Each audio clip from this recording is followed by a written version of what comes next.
ऐसा कुछ नहीं है, ये इनका मन का विचार है, ऐसा कुछ नहीं। अच्छा, हर बात में राम है, राम को ही दिखाया जाता है, राम के बारे में ही जाना जाता है, ऐसा कुछ नहीं है। ठीक है, ये हमारे समझने के बाद है, जैसी दृष्टि वैसी तो सृष्टि। निरंकार का मतलब क्या हुआ? निरंकार, इसके निराकार हैं हम, जिस रूप में भी अपनी दृष्टि जैसी दृष्टि बनाएंगे वैसी सृष्टि। तो ईश्वर निराकार है। ईश्वर निराकार भी है, साकार भी है।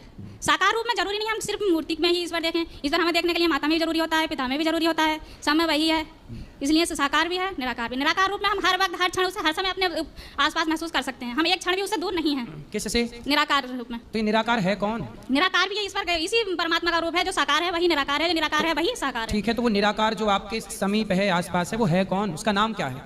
उसका नाम तो ये तो हम किसी ने राम कह दिया, किसी ने अल्लाह कह दिया। क्या अल्लाह अलग है? क्या राम अलग है?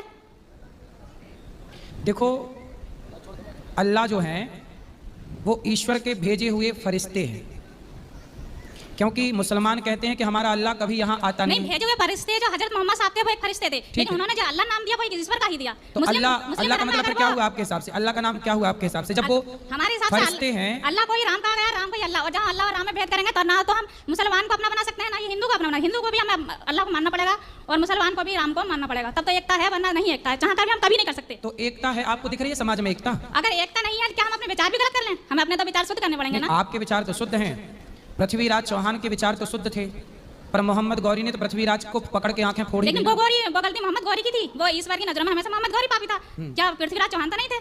तो हमें अपने विचार क्यों बदलने? तो आपके क्या विचार हैं? हमारे विचार यही है, हम ना तो राम में भेद जाने ना अल्लाह में। इस तरीका से तो हम गॉड को भी अलग बता सकते हैं, इस तरह से हम ईसा मसीह को अलग बता सकते हैं। ना अपने समय में ईसा मसीह गलत थे, ना महात्मा बुद्ध गलत थे, ऐसा है ना? देखो, ना हजरत मोहम्मद साहब गलत थे। मोहम्मद साहब कहते हैं कि मुझे अल्लाह ने भेजा है, मैं उनका भेजा फरिश्ता हूँ। बिल्कुल।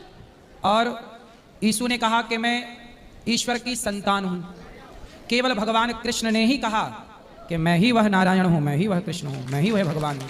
तो सब भगवान के भेजे थे, पर भगवान आए क्या? भगवान तो सनातन संस्कृति में 24 अवतार लेकर के प्रकट हुए, राम, कृष्ण, नरसिंह, वामन। बाकी भगवान ने सबको भेजा है, स्वयं भगवान सबके पास नहीं आए। पर सनातन संस्कृति कहती है कि हमारा भगवान किसी को भेजता नहीं, जब भक्तों पर संकट आता है तो खुद भगवान अवतार लेते हैं। नहीं, भगवान में भेद करना मतलब